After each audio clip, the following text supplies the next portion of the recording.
Hello and thank you for watching. My name is Rachel Barnett with Gentle Frog. I'm here to create videos for you to help you understand QuickBooks slightly better than you currently do. If you have any comments, questions, or suggestions, please put them in the chat box. Thank you. We've recorded our income and our expenses, and thankfully we had everything sitting here in Google Drive waiting for us. But what if we didn't? What if we just had it on our desk? My concern with having stuff sitting on my desk is that those receipts can fade. So I want to talk to you very briefly about different options to organize your receipts. I've got 3 software solutions and then a recommendation. Just take a picture with your phone. The first is Dext, followed by Hubdoc, followed by Shoeboxed, and then again, take a picture with your phone. So just like I did with the accounting software, I want to show you each of the pricing pages, and that'll give you a chance to get to know the website and go back to it if you want to learn more about the solutions. So the first one I'm going to show you is Dext. Dext really markets itself to accounting firms. The first receipt software I want to show you is Dext. Dext markets itself really heavily to accounting firms, but it is available to small businesses. When you come down, you can see the pricing. I don't know why it says it excludes VAT when I specifically looked for US pricing, but here we are. This is what it's doing. So it ends up coming in at $43 a month on an annual subscription. If you flip it over to monthly, it's $53 a month. It is a good solution. It may not be the best solution for you. If you're an accounting firm watching this, you can kind of see what it's like on the accounting side. You can get kind of a bundle, except for it limits the number of clients you have on your bundle, and you don't buy it individually. So this is an option, not an option that I lean heavily towards, but definitely want you to be familiar with. If you're looking at this and you're looking for more information about it, it was previously called Receipt Bank. About 2 years ago, they changed their name from Receipt Bank to Dext. Another solution you might consider is Hubdoc. Hubdoc has a 30-day trial. It's $12 a month, just simple as that. A third option you might consider is a solution called Shoeboxed. You can see your Shoeboxed here. If you pay annually, you get 20% off. If you pay monthly, here's where you're at. I personally use Hubdoc and have for years.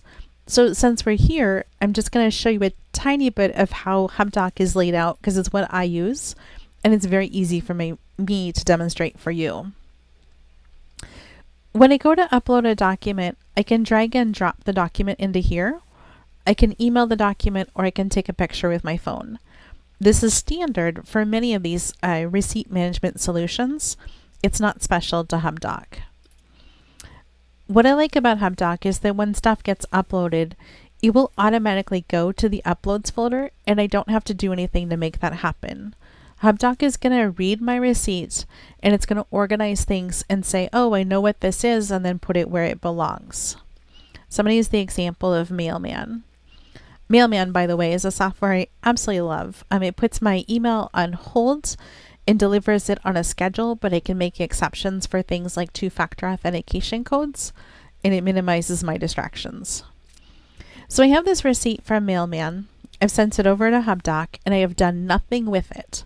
Hubdoc on its own has identified that it's a receipt, identified that it's Mailman, picked out the invoice number, the date, the total, and because I am physically in Canada, it's decided that I'm paying in CAD, which I am not.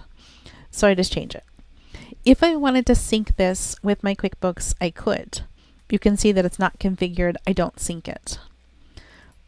The beauty of this is that even though I don't do anything magical, on the left-hand side, if I want to go down to Mailman,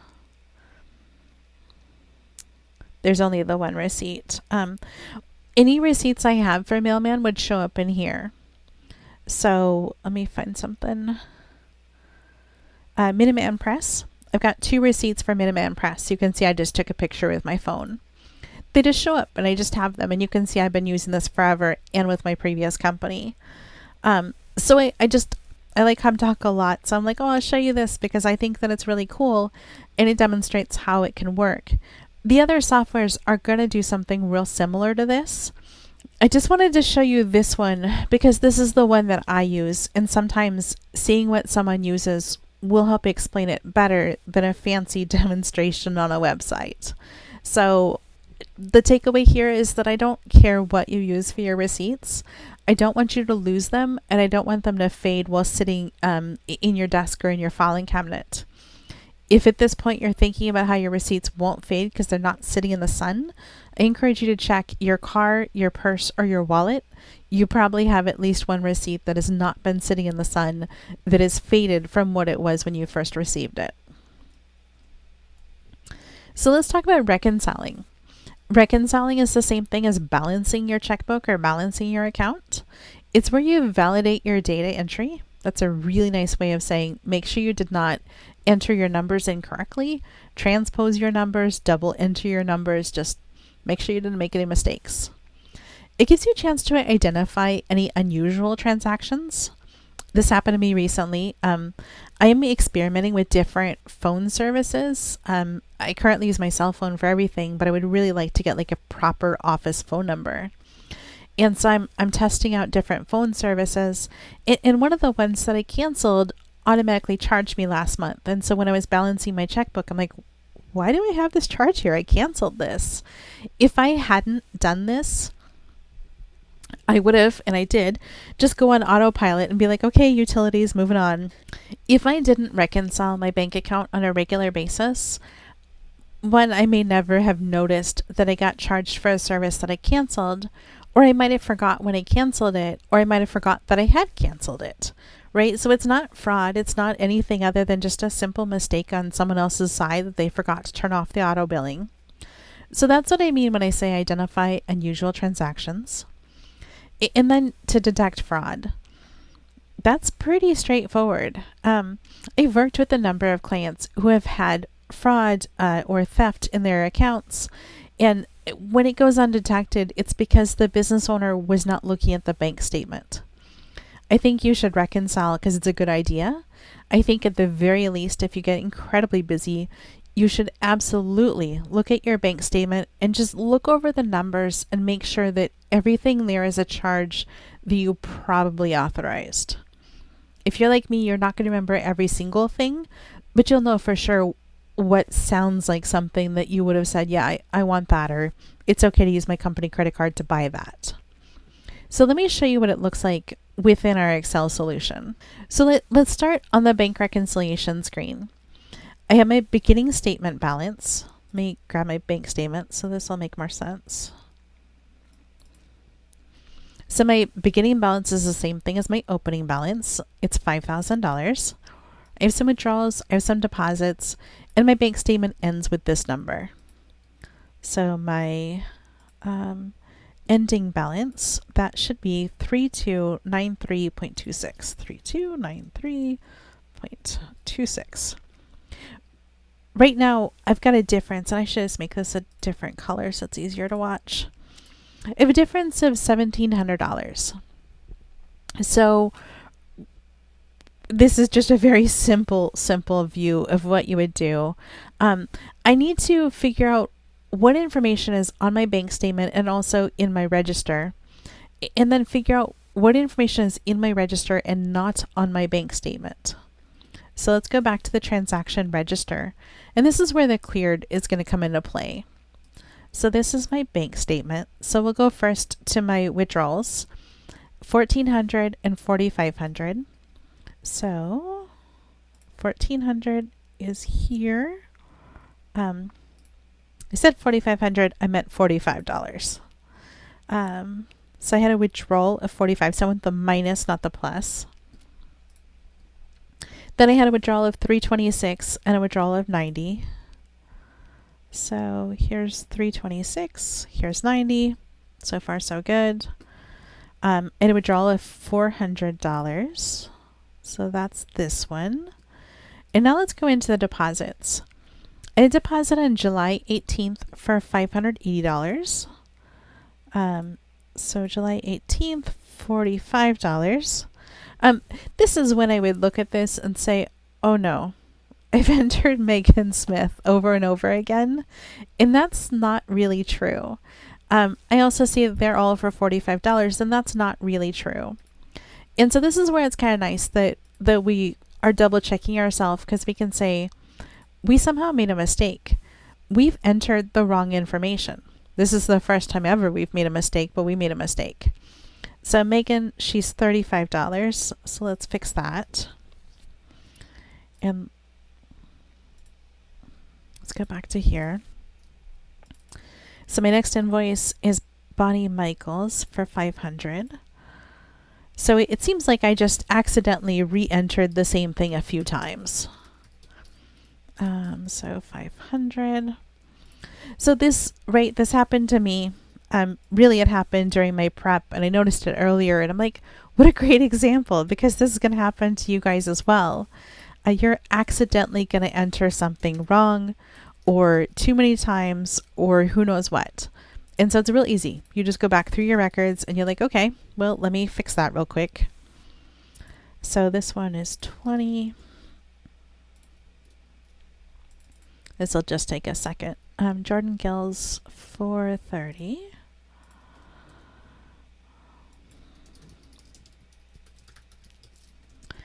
I'm not double checking the dates on these to make sure they're correct. The reason for that is this is all sample data, just to help you guys learn. So if I manage to get a few things wrong, I think I can forgive myself. George Parsons, and then he was 250. And I think the last one is because I needed something I didn't have a sample for. Okay, so let's go back to our bank statement. We are looking for a deposit of $580 and a deposit of $45. So this one, we'll change it to that. You normally wouldn't just willy-nilly change stuff like this. In my case, I've messed this recording up a couple times, and I'm like, I'm not going back and editing the PDF. So please pretend with me that I had originally had an invoice for Megan for $45, and pretend that I had an invoice for myself for $580. So both of these things appear on our bank statement, which is perfect. And so now I've got a couple of things that just don't appear on the bank statement. And so I want to highlight these. And the reason I'm highlighting them is so I can keep track of them. What we're doing with the bank reconciliation is we're just saying, okay, we want to compare the stuff that's on the statement with the stuff that's in our log. And if we have any mistakes, we want to fix them. We had mistakes, let me fix them and pretend we fixed them right instead of overwriting the numbers to get what we needed. Now we have extra stuff.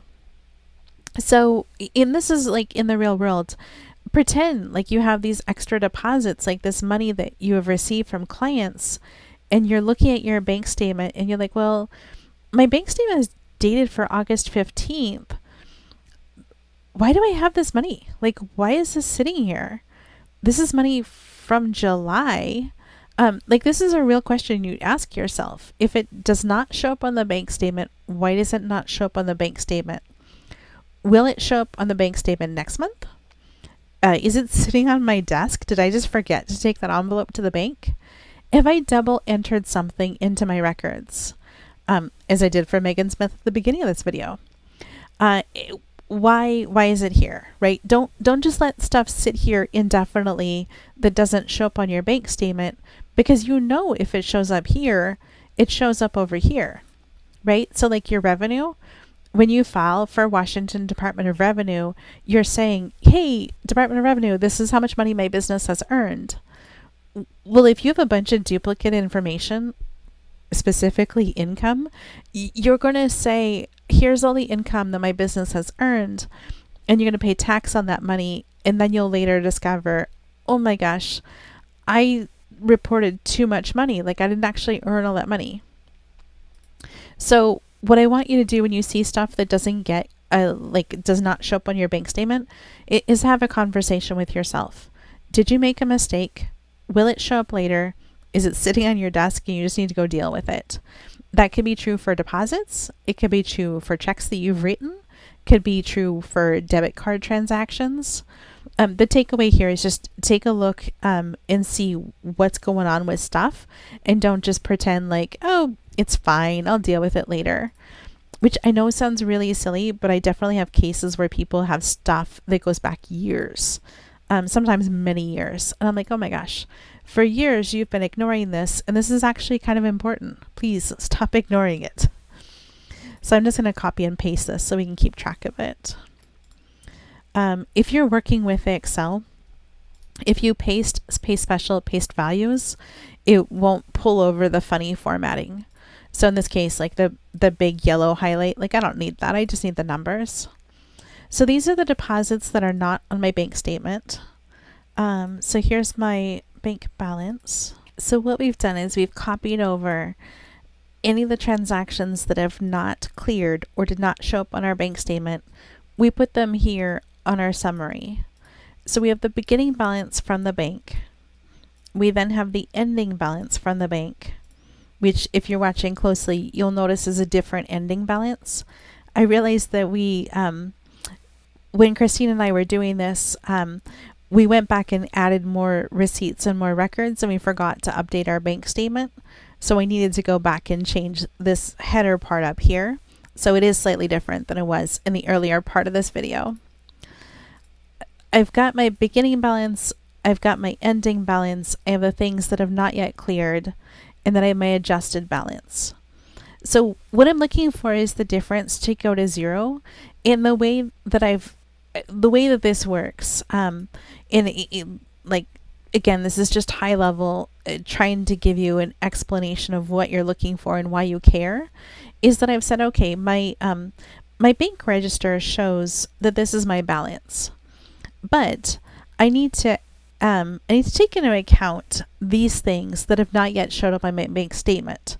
When they show up on my bank statement, then of course my bank statement will show a different amount of money. So my register or my ending balance, you know what? I should change the text on this. My adjusted bank balance. Okay, so I'm going to call this my cleared bank balance. So my cleared bank balance is the money that shows in my register minus the money that has not yet cleared. So basically, when this money shows up on my bank statement, I'll have this much less money in my bank account. And that's how I got my difference to be to zero. If this doesn't make sense, that's totally fine. I'm working on a handout to make it make sense. So at the time of this presentation, you'll have a handout with instructions. What I really want for your takeaway here is I want you to say, I need to compare my register against my bank statement. When I've completed comparing my register against my bank statement, the takeaway is that I want you to figure out if there's anything that is on your register that is not on your bank statement, and if there is anything on your register that is not on your bank statement, I want you to go investigate. Will it show up later, or have you made a mistake? If you've made a mistake, let's work on correcting it before too much time has passed. That's it. Like this, if you're using accounting software, this takes just seconds. If you're using the back of your bank statement, it takes just a few minutes. Please don't use my goofy thing that I've got going on here. This is just extremely simplified to really point out why we care about the stuff that did not show up on the bank statement.